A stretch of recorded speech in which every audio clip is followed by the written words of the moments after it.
Alors, on va démarrer la journée. Je propose à Clara de nous rejoindre. Donc, on est très heureux de pouvoir accueillir Clara Guémard. Alors, pour être très honnête, on va dire les choses comme on les pense, hein, donc on n'est peut-être pas dans les conventions. Mais on était très honorés qu'en fait, elle accepte cette proposition, sachant qu'on ne la connaît pas vraiment, personnellement. C'est plus une question de connexion de personne à personne. Donc, merci Philippe. En fait, ses collaborateurs proches ont considéré, quand on leur a présenté le projet, que ça avait du sens par rapport à ce que Clara évoque, partage, transmet dans tous ses passages et son action de dirigeante. Pour nous, avoir le regard d'une dirigeante comme Clara, ça nous permet en fait de traduire ce que l'on veut défendre au quotidien et surtout de permettre à chacun de s'en inspirer, et il prendra ce qu'il souhaite par rapport à ce qu'elle partagera. Clara, merci. Bonjour. Bonjour à tous et à toutes. Alors Clara, au risque de vous décevoir, peut-être que dans le Nord, tout le monde dans cette salle ne vous connaît pas forcément bien. Le nom évoque quelque chose, le parcours certainement, mais ce qui est intéressant, c'est que vous nous disiez qui vous êtes en tant que dirigeante. Bonjour à tous et à toutes. Alors d'abord, je ne peux rien refuser à mes collaborateurs, et j'ai 2 collaborateurs lillois parce que évidemment je choisis les meilleurs, donc je les ai pris dans la région de Lille. Et quand ils ont su qu'il y avait cet événement, ils m'ont, au-delà de Philippe, qui est un lillois d'adoption, suggéré de venir. Et je dois dire qu'il y avait plein de raisons pour que je vienne. D'abord, bien sûr, la ville de Lille, ce formidable projet qu'il y a ici, qui m'intriguait beaucoup et que j'ai très envie de visiter. Et puis cette initiative qui est lancée par Biz & Co. J'aime bien le côté Biz, côté connexion avec un baiser. Je trouve que c'est formidable. Et finalement, est-ce que c'est pas quelques grammes de douceur dans ce monde de brut? Ça fait pas de mal. Et puis que ce soit animé par 4 femmes dynamiques et brillantes ne faisait que je ne pouvais que me réjouir de venir ici. Alors, qui je suis? C'est difficile de le dire comme ça d'abrupt, mais je suis donc Clara Guémard. J'ai fait l'essentiel de ma carrière dans l'administration. J'ai passé 25 ans de l'autre côté de la barrière, de l'autre côté de la rivière, si je puis dire. Mais mon métier a toujours été d'aider les entreprises et les PME comme les vôtres à s'internationaliser. Donc, j'ai vécu au Caire pendant quelques temps. Donc, je regarde avec beaucoup d'attention ce qui s'y passe là-bas, avec pas mal de curiosité et d'inquiétude. Ça a beaucoup changé depuis l'époque où j'y ai vécu. Et puis ensuite, je suis retournée au ministère des Finances où me suis occupée successivement de l'appui aux PME, à l'export, et puis ensuite d'attirer des grands groupes internationaux sur le sol français. C'était mon dernier poste puisque j'étais ambassadeur et présidente de l'Agence française pour les investissements internationaux. Notre job, c'était de conseiller à Toyota de venir par ici, à des grands groupes comme IBM, Microsoft, mais aussi des plus petits groupes chinois, indiens. Donc on avait des bureaux dans 20 pays dans le monde, et il fallait vendre la France à l'étranger. Donc je peux vous dire que il y a eu des moments assez cocasses où, au moment où toute la presse internationale disait qu'on brûlait des voitures dans les banlieues françaises, on se retrouvait au Japon pour essayer de convaincre des investisseurs japonais de venir investir sur le sol français. Et puis, en 2006, j'ai rejoint General Electric comme présidente de la France, et je m'occupe par ailleurs au niveau européen de tous les grands comptes, nos grands clients, les 13 plus grands groupes que nous avons pour General Electric, qui font à peu près 60% des ventes que nous pouvons avoir pas simplement sur le sol européen, mais sur le sol mondial. Vous pouvez vous dire que c'est un peu bizarre qu'une présidente d'un groupe qui représente 150 milliards de chiffre d'affaires, 300 000 salariés, 11 000 salariés en France. En France, on fait 8,7 milliards de chiffre d'affaires. On en exporte 4,5 milliards. Si on était une entreprise cotée au CAC 40, on serait la deuxième entreprise du CAC 40, viennent vous parler alors que vous-même, vous êtes des créateurs d'entreprises, vous êtes les inventeurs du monde de demain. Vous dites qu'on doit être dans des mondes très, très éloignés l'un de l'autre. La réalité, c'est vrai et c'est pas vrai, bien sûr. Mais c'est pas vrai parce que je pense que le monde est en train de complètement changer, complètement basculer. Et que bien sûr, il y a des vaisseaux amiraux qui tirent l'économie et la croissance sur des technologies qui sont là depuis longtemps. Mais on est en train de passer du vaisseau amiral à la flotte, à l'escadrille. Et sans les startups, sans les PME, sans l'innovation, nous ne sommes rien. Même un groupe comme le nôtre, nous reposons sur votre savoir-faire, votre inventivité, votre créativité. Et je vous en donnerai juste un exemple pour clore cette petite introduction. Nous avons bien sûr des centres de recherche mondiaux où nous faisons de la recherche sur nos nouveaux moteurs d'avion, sur nos turbines à gaz, sur l'énergie solaire, sur les nouveaux appareils médicaux qu'on peut inventer pour le monde de demain. Mais nous avons créé un centre mondial de recherche en Israël. Et dans ce centre mondial, il y a, en fait, on ne fait pas de recherche. On recherche les startups et les PME qui inventent des technologies qui peuvent nous être utiles et dans lesquelles on investit pour leur apporter de la croissance, pour leur apporter des marchés, pour leur apporter des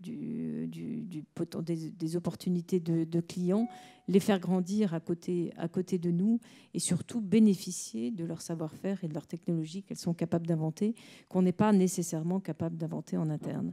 Et on ne vient pas là comme le grand General Electric qui vient dire voilà, je vais vous montrer comment il faut faire.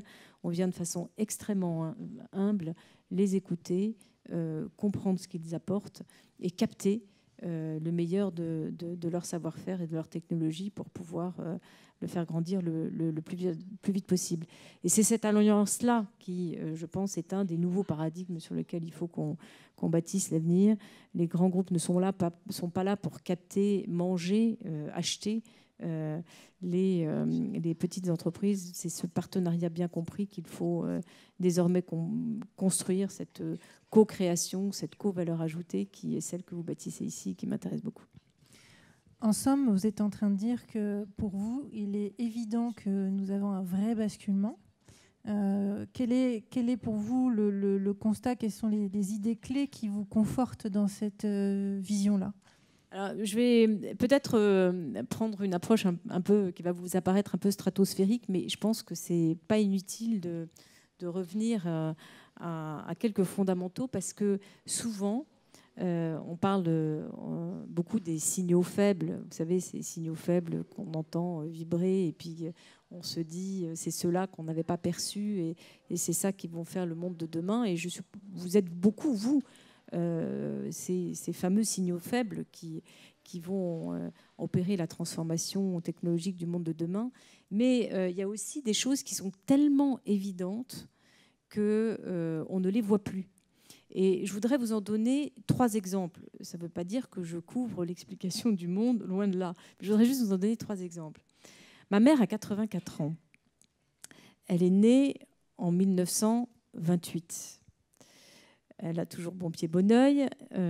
Et quand elle est née, le monde avait un peu plus de 2 milliards d'habitants. 2,3 milliards, 2,4 milliards. Il y avait 1,5 milliard de pauvres. Nous sommes 7 milliards aujourd'hui. Il y a toujours à peu près 1,5 milliard de pauvres. Ça veut dire que pour la première fois de l'histoire de l'humanité, il y a autant d'habitants qui habitent la planète que de gens qui sont nés dans toute l'histoire de l'humanité sur la planète. Et que nous avons réussi, nous les humains, avec bien sûr des revers de la médaille, à apporter de l'eau, de l'électricité, de la santé, de quoi manger à 5 milliards d'habitants supplémentaires. La mondialisation, c'est ça. Le premier miracle, si je puis dire, de la mondialisation, c'est ça. Alors évidemment, ça a eu beaucoup d'effets pervers. On peut parler de l'environnement. moi, je voudrais évoquer deux autres questions. La première, c'est que si vous regardez la crise telle que nous la traversons, et on pourra en faire toute une historique et l'analyse, elle a démarré en 2008. En fait, elle a démarré bien avant. Elle a démarré avec l'effondrement des tours du World Trade Center, mais on ne va pas faire toute l'explication générique du démarrage de la crise. Mais elle a démarré en 2008. Et je me souviens qu'à l'époque, d'abord, nous imaginions atteindre un jour 300 milliards de dollars de chiffre d'affaires et nous en sommes à 150. On en était à 180. Même un groupe comme le nôtre, on peut se tromper. Et surtout, on pensait que le risque était plutôt au Brésil, en Chine ou en Inde. Pour trois raisons. La première, c'est que c'était nos pays en forte croissance, parce qu'on pensait qu'il y avait, à juste titre, pas mal de corruption et qu'il fallait s'en prémunir.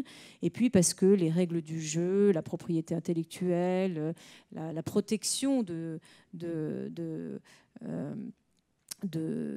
nos intérêts n'étaient pas forcément très bien protégés par la loi ou par les pratiques locales.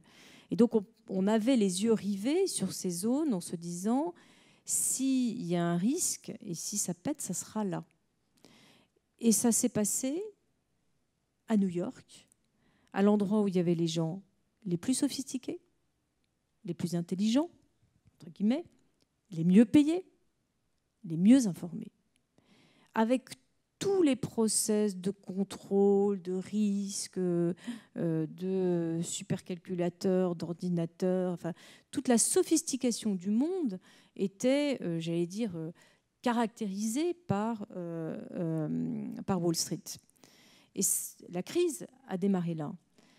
Et donc, si on veut en tirer deux leçons, la première, c'est la crise d'arrogance. C'est le joueur qui joue au poker et qui dit « tant que je gagne, je joue ». C'est l'aveuglement sur le fait que quand on est dans un système et que ce système fonctionne en roue libre, on a le sentiment qu'on a raison par rapport au reste du monde et qu'on ne voit plus le reste du monde. Et c'est aussi le fait que plus... C'est pas parce qu'on a des statistiques, c'est pas parce qu'on a des chiffres, c'est pas parce qu'on a des capacités de faire des prévisions que le monde va fonctionner comme on l'a prévu. La preuve, c'est que le monde n'a jamais été aussi imprévisible. 2011, on pensait que ça allait être une année calme, mais ça a été une année tumultueuse. 2012, on se disait on va peut-être retrouver la croissance. C'est la crise qui est face à nous et d'une façon encore peut-être plus brutale que 2008, puisqu'on se rend compte qu'on n'a fait que reculer pour mieux sauter. Et ça amène à tout simplement des constatations simples, de bon sens, d'évidence. C'est que ce n'est pas vrai qu'une économie mature doit aller de l'agriculture à l'industrie, puis au service, et qu'on va vivre dans un pays sans usine. On a besoin d'industrie, on a besoin d'agriculture, on a besoin de marcher sur tous les pieds de l'économie. Que ce n'est pas vrai que la performance financière est la mesure de toute chose. La performance financière, c'est un résultat, mais ça n'est pas vrai qu'une entreprise qui croît de 15% est forcément meilleure qu'une entreprise qui croît de 8%, qui croît de 6%. La question, c'est de savoir si elle a une performance sociale, si elle a une performance environnementale, si elle a une performance technologique. C'est l'ensemble de ces performances qui permettent de juger de la réalité, de la vraie performance d'une entreprise. Il y a des entreprises qui passent par des cycles où ils ont des croissances plus lentes, mais pour construire un avenir plus durable. On avait oublié tous ces paramètres. On est resté sur des critères extrêmement simples de la performance financière comme la mesure de toute chose, en oubliant qu'après tout, dans la vie, certes, l'argent, ça compte, mais l'essentiel, ce sont les valeurs sur lesquelles on fonde le métier qu'on fait. Et sans valeur, et quand je dis valeur, je l'entends d'ailleurs plus dans le sens anglo-saxon du terme. Le mot value ne veut pas dire la même chose que les valeurs dans le sens français, parce que je n'y mets pas du tout de connotation morale. J'y mets une connotation tout simplement humaine, humaniste. C'est-à-dire que si on ne revient pas au bon sens du fait que l'homme est au cœur de tout projet, de toute stratégie, de tout développement, de toute opportunité, de toute... J'ai bien aimé ce qui était dit tout à l'heure sur le fait qu'on cherche des personnes pour y trouver de l'énergie.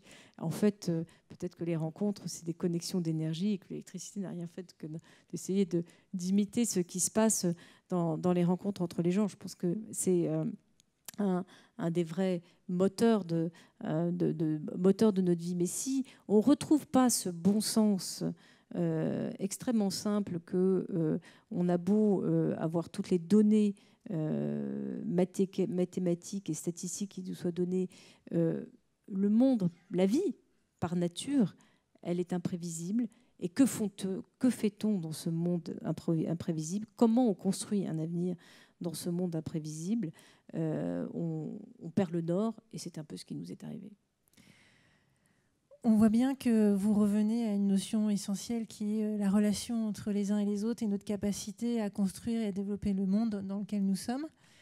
Vous mettez aussi en avant qu'on a créé un système dans lequel on s'est conforté, on s'est construit, on a grandi, mais au final, il est en train de nous mettre en difficulté puisque ce système absolu, cette vision absolue, au fin de compte, ne répond pas à toutes les questions de l'instant.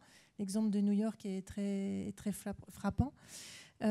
Vous, en tant que dirigeante, avec votre expérience, vos convictions, concrètement, quelles seraient pour vous les actions ou les choses qui vous semblent intéressantes à mettre en place pour justement changer ça? D'abord, ce qu'il faut bien voir, c'est que on n'est pas dans une crise. On est dans un changement de paradigme. J'ai essayé de vous le dire un tout petit peu en introduction en parlant des grands paquebots et en disant qu'il fallait naviguer en escadrille. Ça veut dire quoi? Ça veut dire, d'ailleurs, vous l'avez dit tout à l'heure, quand vous prenez nos enfants qui sont nés derrière un ordinateur ou une tablette d'ordinateur, ils sont à la fois à la périphérie du monde et au centre du monde. Nous sommes tous à la périphérie du monde et au centre du monde, mais surtout, ils se créent leur monde. Et chacun d'entre nous, nous créons nos mondes. Donc on n'est plus du tout dans un monde. Et finalement, la globalisation, elle est en train d'exploser. Et c'est ça, elle est en train d'exploser non pas parce qu'il y a la crise, mais c'est parce que c'est tout simplement son chemin naturel. Pourquoi? Parce que la globalisation, elle s'est faite avec l'idée que le one size fits all, c'est-à-dire que chacun allait acheter le même produit partout dans le monde, qu'on allait le faire le même moteur d'avion pour tous les avions, chacun allait avoir son iPod, etc.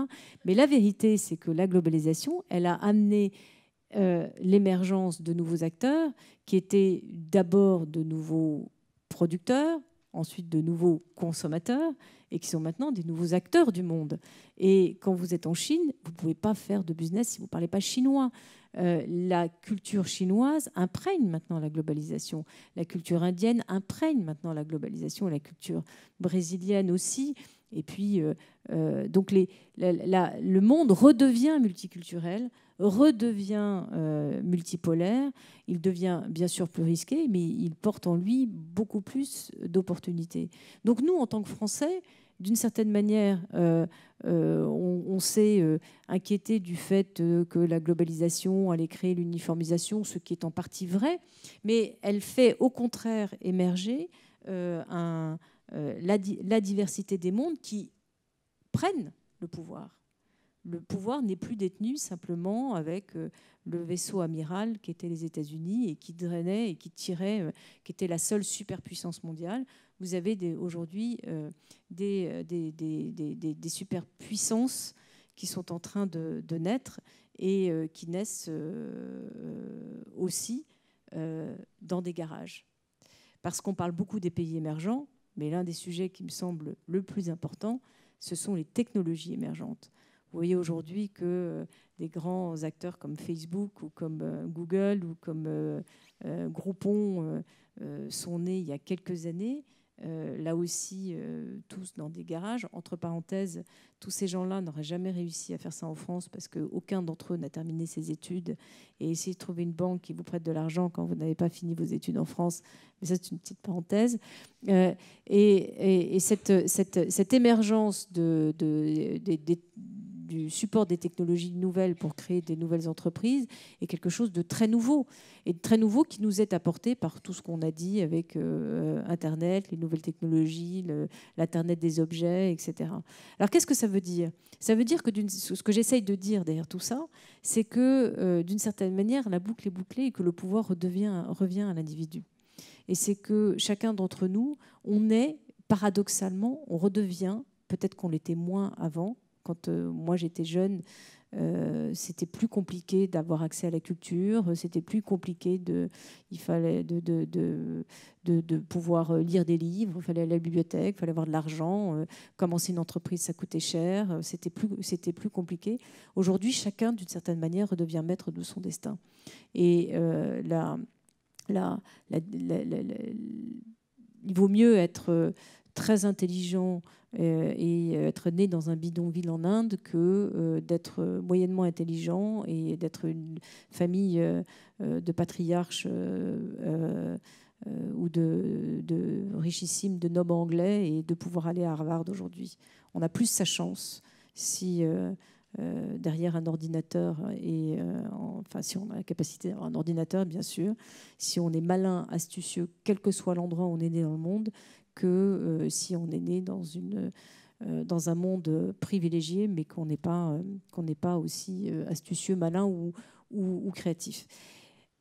Il y a je ne sais pas si vous connaissez Michel Maffezoli, mais j'aime énormément ce qu'il dit et ce qu'il écrit sur le monde d'aujourd'hui, parce qu'il montre qu'on a vécu dans toute une période qui était une période d'architecture, de construction, qui est cette période de mondialisation et de globalisation, où la valeur travail était la valeur clé. Et lui dit maintenant, ce n'est pas la valeur travail qui est la valeur clé. Il est assez provocateur, donc c'est un sociologue, donc il peut se le permettre. Il dit c'est une valeur qu'il faut jeter aux orties. La seule valeur qui vaut, c'est aujourd'hui la création. Et il fait le parallèle entre le Moyen-Âge, où on fabriquait des châteaux forts, où on se protégeait, on se construisait des empires qui se battaient les uns contre les autres, avec l'époque de la Renaissance. Et il dit nous sommes à l'ère de la Renaissance. Et franchement, quand on regarde aujourd'hui l'économie, je crois qu'il a raison. Alors, c'est intéressant ce que vous êtes en train de dire, parce que nous, on est une région qui avons des racines très profondes. On est à la fois dans un lieu comme ici qui montre l'avenir que nous nous préparons, et en même temps, on est aussi construit dans des habitudes, dans des traditions, notamment de la façon de faire l'entreprise, puisqu'on a un certain nombre de grandes entreprises centenaires. Parfois, je vais le dire au risque d'être agitatrice, on a le sentiment que faire changer les choses, faire bouger nos entreprises, mettre en avant justement cette créativité, c'est compliqué au sein même de nos entreprises ou même face à un créateur. Pour en connaître certains, le moment le plus difficile est peut-être quand ils doivent défendre leur projet, leur concept, leur idée, et que face à eux, ils ont des gens qui ont du mal à changer leur paradigme dans la façon d'écouter ce projet. Quels seraient peut-être les messages ou les idées ou des actions concrètes que vous pourriez nous suggérer, nous, dans notre région, pour changer ça? Ce qui est compliqué, c'est que dans une période d'incertitude, on a tendance, quand on est dans ces sociétés centenaires dont vous parlez, d'essayer de minimiser le risque. Et minimiser le risque, c'est mettre du process. Et d'une certaine manière, on a raison, parce que vous vous rendez compte, quand on analyse un peu les crises qui sont passées dans les différentes sociétés, 80% des risques, vous les évitez en faisant bien votre travail. Et bien faire votre travail, c'est de le faire, c'est ce que j'essaie d'expliquer désespérément à mes enfants, avec un peu de méthode, un peu de régularité, que tout le monde le fasse de la même façon, sans trop de déperdition d'énergie. C'est ce qu'apprennent les explorateurs, les sportifs, même ceux qui sont très audacieux. Il faut toujours de la méthode, de la rigueur, du process. C'est ce qu'on appelle le process dans l'entreprise. Cela dit, vous avez comment réagit-on face à l'imprévisible? Et comment forme-t-on nos cadres, nos dirigeants, vous-même? Comment vous-même vous formez à ce que vous n'avez pas du tout prévu? comment vous allez réagir? Une catastrophe qui vous tombe sur la tête, parce que c'est évidemment imprévu, c'est toujours une catastrophe. Là, vos process, ils ne servent à rien. Hein. Je veux dire, vous pouvez les oublier. En général, les process sont en plus toujours prévus pour des hypothèses qu'on peut prévoir. Donc, comme on est en l'occurrence dans quelque chose que vous n'avez pas prévu, comment vous réagissez? Comment réagit-on à tout ce qui devient du coup extrêmement émotionnel et qui fait que la première réaction n'est pas toujours la bonne? Alors, je vais vous donner un exemple. Ça a été largement décrit au moment de l'effondrement des tours du 11 septembre. Premier moment, quand vous apprenez quelque chose qui est imprévisible, on réagit tous pareil, hein, la stupeur. C'est George Bush qui est dans une école primaire et qui lit le livre à l'envers. Tout le monde a gardé cette image de George Bush. Voilà. Ensuite, c'est la colère. Comment? Mais ça m'arrive à moi, mais c'est pas possible. C'est vous au volant d'une voiture, quand vous avez quelqu'un qui vous arrive vers la gauche et que vous n'aviez pas prévu, c'est un connard. Et puis après, vous dites, mais pourquoi je me suis emportée? J'ai fait une colère de crétin, mais c'est la colère. Ensuite, c'est la tristesse. C'est pourquoi ça m'arrive à moi? Quelqu'un qui tombe malade, ou vous-même vous tombez malade, mais pourquoi? Je ne mérite pas ça, je ne devrais pas être malade, je suis pourtant quelqu'un de gentil et tout ça. La tristesse. Et seulement après, vous pouvez agir. Ça, c'est le mécanisme du cerveau droit, du cerveau gauche, le cerveau droit étant celui des émotions. Si vous savez que ces émotions-là traversent tout le monde, même le plus courageux des hommes, mais qu'elles ne durent que maximum que 90 secondes dans votre cerveau droit, sauf si votre cerveau gauche décide de les conserver. Là, vous pouvez agir. Sauf que ça, personne ne vous l'apprend. Personne ne vous le dit dans les manuels de management. Quand vous êtes avec vos familles et que vous avez des instants dramatiques et que vous demandez comment vous comporter pour que vos enfants ne soient pas traumatisés, pour qu'ils le prennent bien, etc., vous assumez une responsabilité de dirigeant en réalité. Vous assumez cette capacité de zénitude face à l'épreuve en disant « je ne sais pas très bien où on va, mais vous tenez la barque et vous gardez tous vos poussins autour d'eux. » Tout ça, ce sont des clés du management d'aujourd'hui. C'est-à-dire que vous-même, dans les entreprises que vous êtes en train de créer ou diriger, vous savez que la probabilité d'échec, elle est très grande. Vous intégrez cette probabilité de l'échec et vous en faites quelque chose qui devient une propre expérience personnelle. Tous ces éléments qui sont des éléments, j'allais dire, psychologiques, qui sont des éléments d'attitude, de comportement, sont essentiels aujourd'hui pour bien diriger une entreprise. Et pourquoi? Parce que, imaginons qu'on soit tous sur un bateau et qu'on va faire une croisière. Il fait beau comme aujourd'hui. Caroline et moi, on est les capitaines du bateau. Vous allez être sur ce bateau. Certains d'entre vous vont vouloir pêcher, d'autres vont jouer aux cartes, d'autres vont regarder la mer, d'autres vont aller dormir. Chacun va vaquer à ses occupations et profiter du loisir de cette croisière. Il y a la tempête. On ne voit plus rien. On ne sait pas où est le nord, on ne sait pas où le sud, on ne sait pas où est la côte, etc. On est dans mode de survie. Qu'est-ce qu'on fait? On garde le capitaine et l'équipage. Et on se dit notre survie dépend du capitaine et de l'équipage et des ordres qu'ils vont nous donner et de ce qu'ils vont nous demander de faire collectivement pour sauver ce bateau. Et c'est pour ça que le rôle de dirigeant que vous êtes, à tous les niveaux, et le rôle des élites, qu'elles soient politiques ou chef d'entreprise, est aujourd'hui aussi importante. Ce n'est pas du populisme, c'est tout simplement que la façon dont vous vous comportez, la façon dont vous agissez est regardée, scrutée, observée par tous ceux qui travaillent pour vous, parce qu'ils sont dans l'incertitude, parce que vous êtes dans un projet qui est incertain, parce que vous êtes dans un devenir qui est incertain. C'est à la fois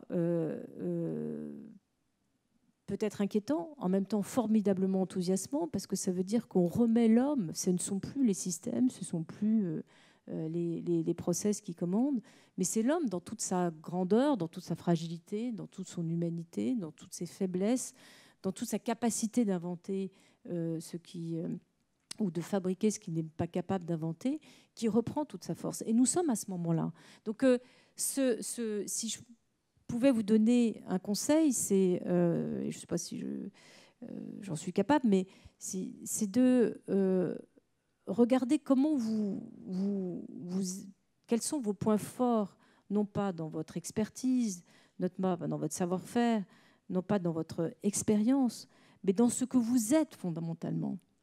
On ne peut pas faire des catégories, mais si vous regardez dans une entreprise, il faut, pour avoir un bon équilibre de management, il faut 4 sortes de caractères. On est tous un peu tout ça, mais il faut des gens qui sont des négociateurs, parce qu'il faut amener les gens à être ensemble.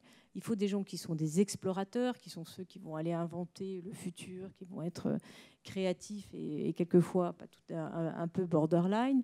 Il faut des gens qui sont des constructeurs, des bâtisseurs, des builders, comme on dit. Et puis, il faut des gens qui sont des managers. Et là aussi, quand vous réfléchissez aux équipes que vous constituez, ne pensez pas simplement à l'expertise, ne pensez pas simplement à la compétence, mais au caractère intrinsèque, à ce que les gens ont dans leur tripes, ce qu'ils ont dans leur cœur, ce qui les motive, leur façon d'être et leur façon d'agir, parce que c'est ça qui crée une équipe qui fait que chacun est à sa place. Ce n'est pas simplement la compétence, ce n'est pas simplement l'expertise, c'est comment chacun va jouer son rôle autour de la musique qu'on essaye de construire ensemble. À vous écouter, en fait, j'étais en train de me faire une image. En fin de compte, vous êtes en train de nous dire nous avons tout à gagner à nous redécouvrir en tant qu'individus. Et puis, je me suis amusée à pousser l'idée, à me dire, mais en fin de compte, tout à l'heure, vous parliez d'école de management. Est-ce qu'on n'aurait pas une idée qui était de créer une école de prise de risque, où, en fin de compte, au lieu de nous apprendre à faire des process, ce serait un lieu où on nous apprend à gérer, même pas à gérer, mais en fin à vivre, c'est ce que vous disiez, vivre l'expérience de l'imprévu. Et en fait, de voir de quel bois nous sommes faits, en fin de compte. Oui, je pense que... Alors bon, je ne sais pas s'il faut une école pour ça, mais je vais vous donner des exemples qui ne sont pas de General Electric, mais qui m'ont été racontés par le patron de Carrefour en Chine. Il y a eu deux événements qui ont été critiques en termes de risque. Le premier, c'était que c'était la première fois qu'ils avaient leur premier supermarché en Chine et ils font une promotion un samedi matin. Et ils ne s'attendaient pas du tout à ça. Ça a été une émeute. Et quand ils ont ouvert le magasin, les gens se sont rués à l'intérieur. Il y a eu 2 morts et 20 blessés. Le directeur du magasin a d'abord fermé le magasin. Il a arrêté un bus. Il a fait descendre tous les gens du bus. Il a mis les 2 morts et les 20 blessés en disant au conducteur de bus de les emmener à l'hôpital. Bon, d'abord, il a sauvé des vies. Il a évité, évidemment, ça c'est peut-être un peu cynique, mais que les radios et télévisions viennent filmer les morts et les blessés. Mais ça, c'est dans aucun manuel que d'avoir ce réflexe-là. Un autre directeur de magasin, c'est pendant la révolte des Ouïghours. Il est 8 heures du soir, juste avant la fermeture, un quart d'heure avant la fermeture. Il voit les Ouïghours qui arrivent armés jusqu'aux dents et l'émeute qui s'approche. Il ferme le magasin, il y a 80 clients qui sont dedans. Au lieu de les renvoyer chez eux, il les garde à l'intérieur toute la nuit. Là aussi, il sauve des vies. Mais est-ce que c'est quelque chose qui s'apprend ? Je pense que je ne sais pas si c'est quelque chose qui s'apprend, mais ce qui est certain, c'est qu'on a toujours tendance à vouloir avoir autour de soi des gens qui vous confortent dans ce que vous croyez, dans ce que vous savez et dans ce que vous voulez faire. Et il faut recruter des gens à qui vous n'allez pas dire oui, mais vous allez dire non. Il faut que ces gens acceptent que vous allez leur dire non 1 fois, 2 fois, 3 fois, 4 fois et que la 10e fois, vous allez leur dire oui. En d'autres termes, on a besoin aujourd'hui de gens qui savent rester dans un cadre, c'est-à-dire pas mettre en péril l'entreprise, qui ait des valeurs d'honnêteté, de transparence, de loyauté, parce que ça, je pense que ce sont les critères indispensables pour avoir de bons collaborateurs, Mais il faut aussi accepter d'avoir des gens qui vous bottent les fesses en permanence, qui vous disent « mais moi je ferai comme ci, mais je ferai pas comme ça ». La contestation, ce que vous disiez, d'être des agitateurs bienveillantes, est importante dans l'entreprise. Et peut-être qu'on a un peu perdu tout ça parce qu'on a pris l'habitude d'avoir des gens qui sont des bons soldats, qui exécutent bien. L'exécution, c'est certes très important, mais il nous faut aussi des personnes qui savent, là encore toujours avec bienveillance, ruer dans les brancards. Si je résumais un petit peu tout ce qu'on vient d'échanger, en fin de compte, vous êtes en train de dire que le lien entre chacun, c'est d'accepter que l'autre est différent, de l'accepter tel que, ça veut dire qu'on s'accepte tel que aussi, et puis peut-être de faire confiance plus à son intuition. Ce que je voudrais dire surtout, c'est qu'on a tendance, parce que c'est plus confortable de recruter des clones, si vous regardez certains de nos états-majors de grands groupes, c'est un peu caricatural. Et il faut la diversité, c'est plus compliqué à manager, mais c'est la vraie chance et c'est l'avenir. Si on ne ressemble pas au monde tel qu'il est, on a peu de chances de réussir. Merci Clara. L'opportunité de vous avoir avec nous, c'est peut-être que dans la salle, les personnes puissent poser leurs questions et échanger avec vous et se connecter avec vous. Est-ce que dans la salle, des gens ont envie de poser une question, faire une remarque, échanger avec Clara? Non? La salle est un peu intimidante.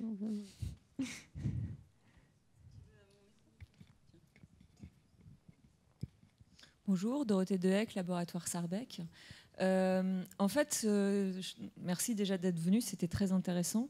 Je suis interpellée par vos derniers propos.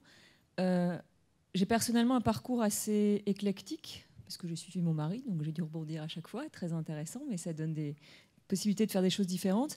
Et à chaque fois que j'ai dû retrouver un boulot, je me suis heurtée à des cabinets de recrutement qui, justement, cherchent des copier-coller.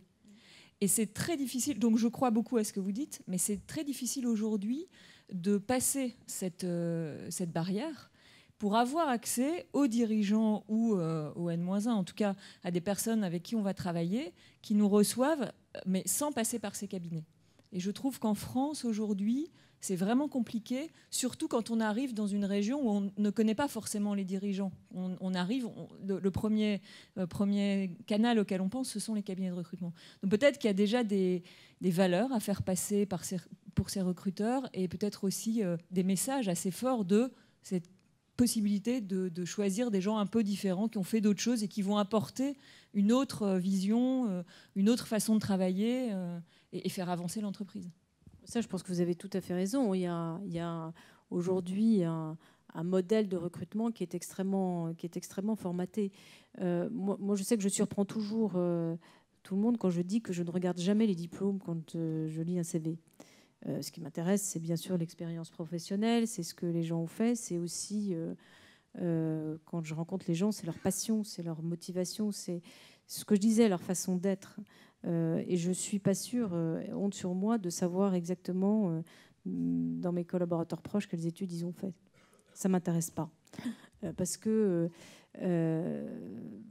sauf quand ils viennent juste de sortir de l'école, parce qu'il y a ce que j'ai vraiment appris chez General Electric, parce que dans la culture américaine, il y a du très bon et il y a de l'excellent, c'est que quand on recrute une personne, on ne la recrute pas pour un poste ou pour une expertise, on la recrute pour faire partie de l'entreprise pour longtemps. On a cette chance de pouvoir offrir différents métiers dans l'entreprise. Et très curieusement, quand on recrute une personne, on a toujours dans la tête le job qu'il fera après. Donc il n'a pas commencé le job, mais on se dit où est-ce qu'on pourra le mettre après. Et on recrute des gens on recrute des talents. Donc on recrute des talents. On recrute des gens dont on a le sentiment qu'ils pourront, bien sûr, s'adapter. Chaque entreprise a sa propre culture, hein, mais qui sauront s'adapter à des métiers différents, à des pays différents, à des modes de management différents, qui sont très différents des modes de management dans lesquels ils avaient vécu avant. et pas des experts. C'est pas forcément l'habitude en France. C'est, je pense, un peu dommage.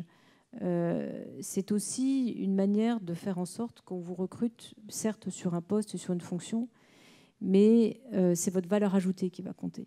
C'est votre capacité à inventer votre métier. Moi, je dis toujours aux collaborateurs que je recrute, je te donne 3 mois pour comprendre quel est ton job, mais au bout de 6 mois, je veux que ça ne soit plus que 80% de ce que tu fais parce que tu m'auras inventé 20% de quelque chose que je ne sais pas.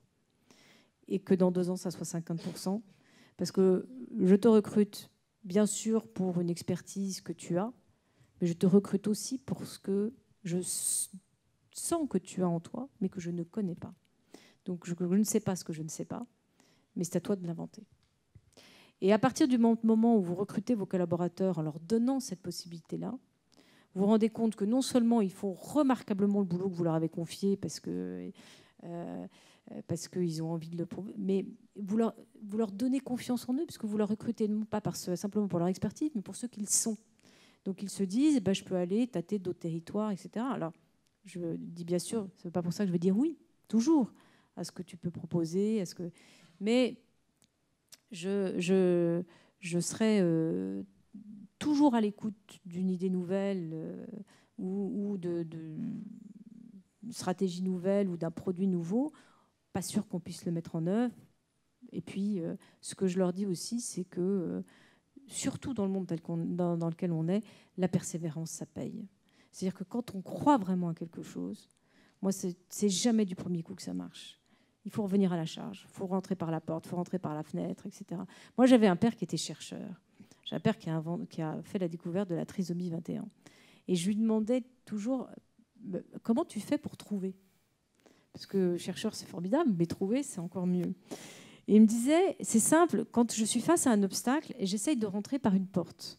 J'explore toutes les possibilités de cette porte, et si cette porte ne s'ouvre pas, je ressors et je rentre par ailleurs. Et je ressors et je rentre par ailleurs.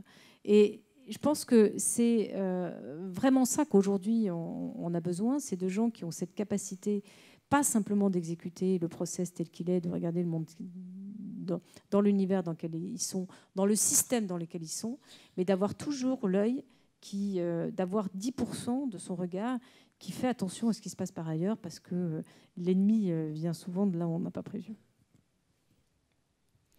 Une autre question ? Bonjour. Ça marche ? Léonore Imskerk, déléguée à la mission mécénat région Nord-Pas-de-Calais. Je m'occupe du lien entre les entreprises et la culture. Vous parlez beaucoup du savoir-être et du savoir-faire. Moi, je suis néerlandaise d'origine. Je vis depuis 30 ans en France. Mes enfants ont été scolarisés dans le système français. On parle beaucoup d'école. Comment faire pour que les gens soient plus ouverts et soient différents ? Mais que pensez-vous vous-même de ce système, vous qui avez été aussi dans un système, si je puis dire, j'ai vu votre parcours scolaire, qui pour moi, moi je suis donc, je vous dis, je viens d'un autre pays, assez formaté, assez axé sur la performance, les maths, le français, enfin la culture, le sport a peu de place. Et donc pour moi, je me dis comment faire pour que nos enfants changent un peu l'approche que vous préconisez aujourd'hui. Voilà ma question. Oui, alors si ça, c'est dans l'enseignement ou ailleurs. Bon, là, vous me demandez un avis très personnel, mais je vais vous le donner.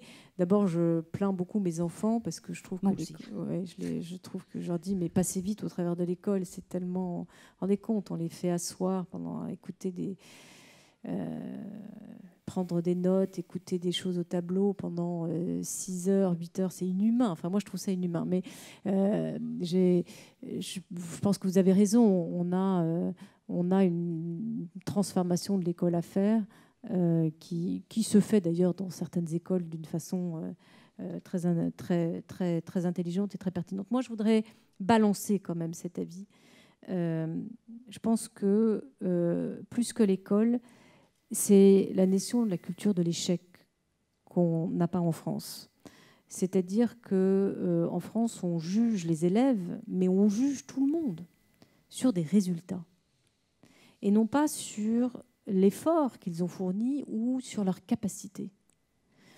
Le cas avec mes 2 derniers enfants qui sont candidats promus au redoublement.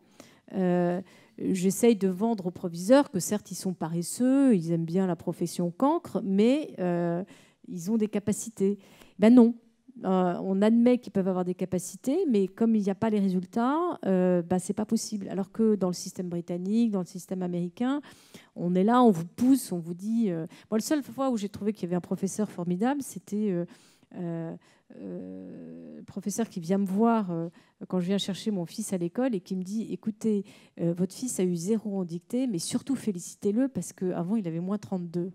J'ai trouvé ce professeur formidable. Je me suis dit, ça y est, en voilà une qui a compris les talents de mon fils. Non, mais je pense que vous avez raison sur... et j'ai eu, en revanche, parce que une de mes filles qui était très bonne élève, qui était première de sa classe, et le commentaire du proviseur, c'était « peut encore mieux faire ». Mais vous avez envie de leur flanquer des baffes en disant attendez, mais vous ne pouvez pas dire juste bravo, vous ne pouvez pas dire juste c'est bien. Cette culture d'être jamais content, de toujours dire qu'on est intelligent que quand on exprime une insatisfaction, ça a un côté un peu insupportable. Mais il y a une chose que je trouve très importante dans le système scolaire français et que je crois essentiel de préserver, c'est la culture générale. Et je le dis parce qu'il y a beaucoup de débats aujourd'hui pour dire est-ce que c'est indispensable de faire de l'histoire, de faire de la géographie, d'apprendre les sciences humaines, on est, paraît-il, une exception dans le monde où on continue à faire de la philosophie. Moi, je suis persuadée que si nous avons des entreprises du CAC 40 qui sont des champions mondiaux, c'est parce que les dirigeants de ces groupes ont une culture générale. Là, pour le coup, je fais le contraste avec les entreprises américaines qui arrivent business is business, business is business, is business, en ignorant tout de la culture, en ignorant tout de la façon dont on doit se comporter, en ignorant tout de l'histoire. Vous ne pouvez pas réussir durablement et vous insérer dans un pays, dans une culture et et faire de la croissance et tout simplement réussir si vous n'avez pas cette culture générale. Donc s'il y a une chose que je trouve extrêmement précieuse dans le système scolaire français, même s'il peut paraître un peu rébarbatif à côté des réalités purement opérationnelles, c'est le fait qu'on essaye encore aujourd'hui de donner à nos enfants peut-être une tête bien pleine, mais qui peut permettre d'être une tête bien faite. Une dernière question. Au fond, apparemment, il y a un monsieur qui... Et après, on passera la parole à Sandra. Il y a une question là-haut. Il y avait une question là-haut. Je vais essayer de répondre plus brièvement, si vous voulez. Oui, bonjour. Bertrand Lepoutre, société Share With Me pour des outils collaboratifs. Merci pour votre intervention à la fois structurée et vivante. Alors, vous preniez une image du bateau. Vous êtes sur un super pétrolier à la tête de General Electric avec une grosse inertie. J'aimerais que vous puissiez me donner 2 exemples concrets. L'un pour illustrer une action concrète dans vos équipes pour faire vivre la diversité dans le recrutement. Et l'autre qui fait vivre la valorisation des collaborateurs dans votre entreprise. Parce que j'ai eu le plaisir d'intervenir dans plein de boîtes en formation et en conseil. Et je m'aperçois qu'il y a une inertie folle, mais c'est aussi l'exemplarité du top management. Qu'est-ce que vous avez mis en place concrètement? 2 exemples. Alors, la première chose, c'est que on a beaucoup la culture de l'award. Alors ça peut paraître, souvent quand on regarde ça du côté français, on en plaisante, mais reconnaître un salarié, c'est très important. Et lui donner un prix, une reconnaissance... c'est très stimulant. C'est très stimulant parce que, d'abord pour le salarié qui en bénéficie, et puis pour les autres parce qu'ils se disent moi aussi je peux peut-être en avoir un. C'est aussi l'occasion de faire une fête en équipe, de se retrouver autour d'un café, d'un verre. La promotion collective, oui, mais la promotion individuelle par des petits gestes, c'est extrêmement important. Sur la diversité dans le recrutement, on a une règle tacite, si je puis dire, c'est qu'entre un homme et une femme de même compétence, on prend la femme. Ça peut paraître injuste, mais en même temps, il y a moins de femmes à des postes de dirigeants, donc il faut bien faut construire le vivier.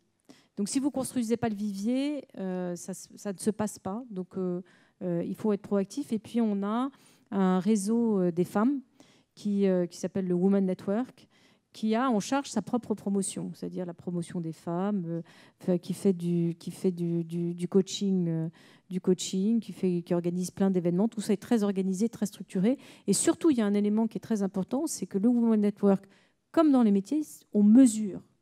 C'est-à-dire que ce n'est pas simplement les bonnes intentions, c'est on mesure les résultats, qu'est-ce qu'elles ont fait, etc. Et là aussi, on en félicite certains, c'est-à-dire que quand il y a eu des bonnes initiatives, on remet des prix, ça remonte jusqu'à Jeff Immelt. Et après tout, quand on fait ça, en plus de son travail de valoriser le réseau des femmes avec une initiative particulière et qu'elle est récompensée par le grand chef, ben, ça fait du bien, ça fait plaisir. Voilà, je pourrais vous en citer plein d'autres, hein, mais il y avait une question là. Oui, bonjour. Bonjour, Patrick Blanc, ingénieur. J'ai pris un peu de recul par rapport à l'entreprise. Merci d'abord pour la richesse de votre réflexion. Un premier point, on est au cœur de la Renaissance. C'est le palais des ducs de Bourgogne qui était à Lille. Érasme n'est pas loin, on est à côté de Bruges et on a démarré avec Venise. Oui. Donc la Renaissance est aussi chez nous et c'est un peu pour ça qu'on est le cœur du monde, d'une certaine façon. J'en viens à ma question, plutôt aux réflexions. Ça que je suis venu. Voilà, c'est ça. J'en viens à ma question. C'est par rapport... Enfin, il y a la métaphore du capitaine qui était très, très intéressante. Et avec la métaphore du capitaine, on peut penser à la magie du capitaine. C'est vrai que dans la crise, dans le naufrage, dans le bateau, il y a toujours des personnages un peu phares, c'est le cas de le dire.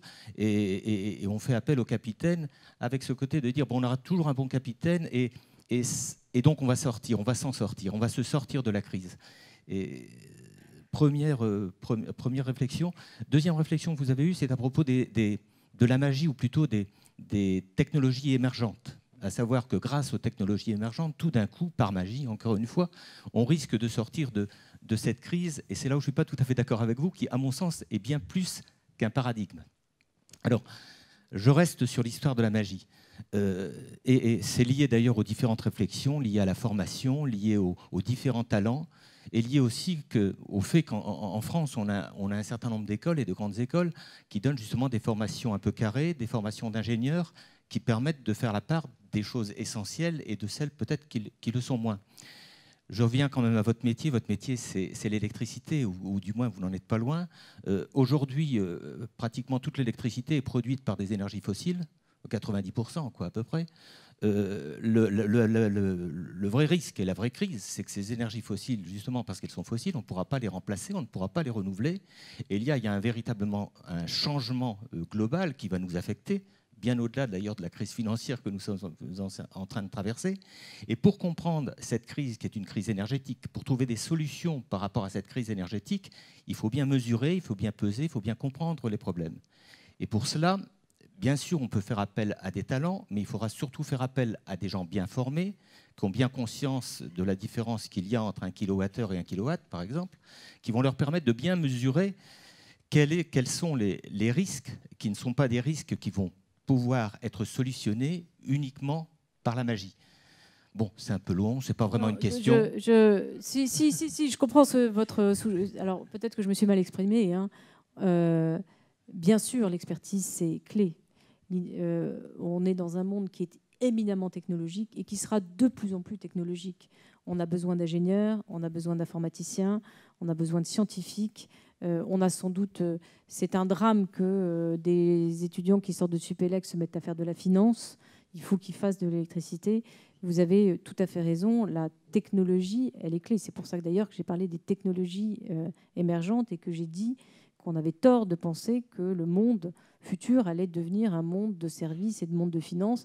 L'industrie, je suis à la tête d'une entreprise industrielle, on fabrique des moteurs d'avion. On n'est pas proche de l'industrie, on est au cœur de l'énergie, on est au centre de l'énergie, puisqu'on fabrique des centrales électriques, on est dans le solaire, on est dans l'éolien, on est dans la biomasse, on est dans la distribution d'énergie, on est dans l'efficacité énergétique.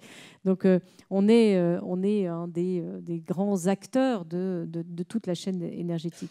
Donc certes, il faut des techniciens, il faut des ingénieurs, il faut des gens qui pensent l'avenir et qui regardent quelles sont des énergies qui ne vont pas substituer, mais qui vont être complémentaires, parce qu'on va avoir besoin de toutes les sources d'énergie à côté des énergies fossiles, même si les énergies fossiles sont loin d'être mortes. Donc oui, vous avez raison, on a besoin de techniciens, d'ingénieurs et de réelle expertise et de réelles compétences. Ce que je cherchais à dire, c'est que vous êtes tous sur Internet, le monde est transversal aujourd'hui. Il n'est plus vertical, en silo. Il est non seulement transversal, mais il est en biais, il est en diagonale.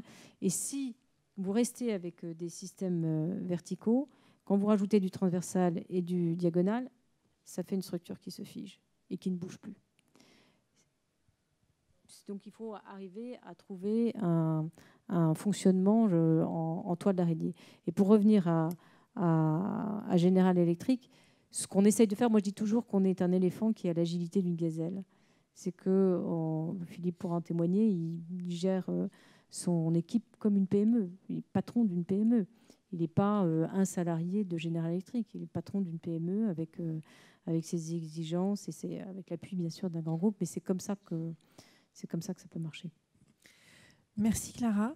Je propose pour conclure que Sandra, qui nous a rejoint, donc qui a écrit le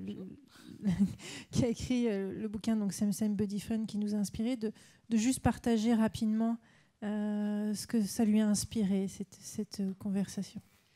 Bonjour Clara, et puis bonjour à tous, enchantée. J'étais pas là quand on m'a présenté, mais j'imagine que c'est fait, donc je ne vais pas en rajouter. Simplement, on m'a demandé d'être observateur, je vais dire observatrice.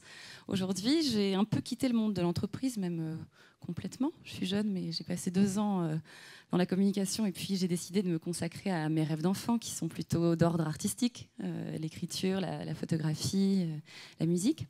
Mais je vais essayer en tout cas de donner un avis différent sur ce que j'entends aujourd'hui. Parce que notamment le thème de la créativité me touche beaucoup, puisque j'interviens en entreprise là-dessus. Ça fait vraiment du bien d'entendre des gens parler de façon d'être et pas de façon de faire. C'est quelque chose, même si c'est important aussi, mais je pense qu'il faut commencer par parler d'être. Quand on est enfant, la première question qu'on nous pose, c'est qu'est-ce que tu vas faire quand tu seras grand ? Jamais on nous demande qu'est-ce que tu vas être quand tu seras grand, comme si le métier nous définissait tout entier.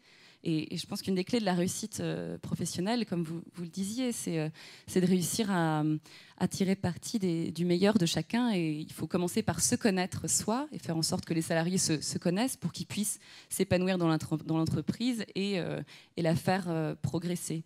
Il y a une question pour moi, l'une des questions essentielles, c'est réinventer. Alors se réinventer soi et puis questionner toujours ce contexte précaire et imprévisible dont vous parliez.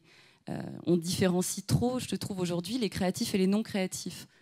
On est tous créatifs, enfin, on est tous avec une créativité qui est plus ou moins censurée au fil de la vie, mais retrouver cette confiance et savoir la susciter, la réveiller chez ces salariés, je pense que c'est une des clés.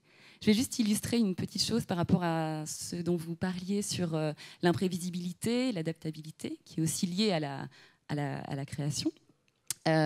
J'étais en Équateur, dans une prison, et je rencontrais une femme qui a été emprisonnée parce qu'elle portait de la drogue pour son compagnon. Comme beaucoup de gens, beaucoup de femmes l'ont fait en Amérique latine, on les appelle les mules. Et elle était professeure d'histoire dans son pays. Et elle s'est fait emprisonner pour une durée indéterminée. Ça fait 8 ans qu'elle était en prison quand je l'ai rencontrée. Elle n'a pas vu ses enfants donc, depuis ce moment-là. Ils sont tous les deux à Buenos Aires.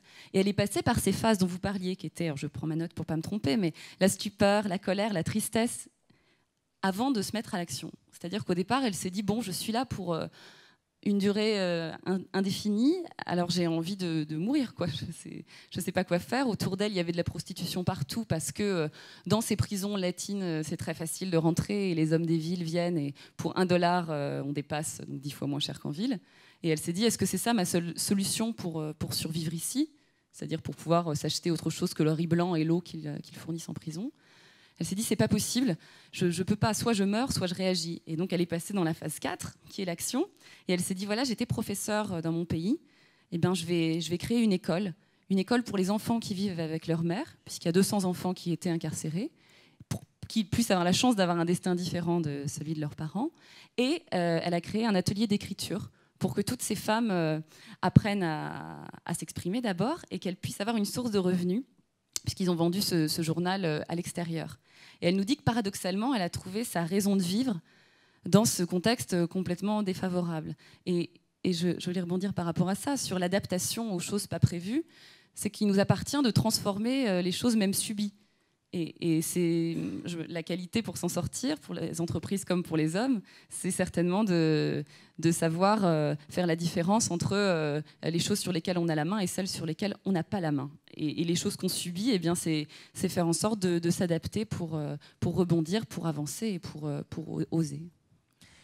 Merci. Merci beaucoup, Clara. C'était un beau moment, plein d'énergie. Et bonne continuation, bonne journée.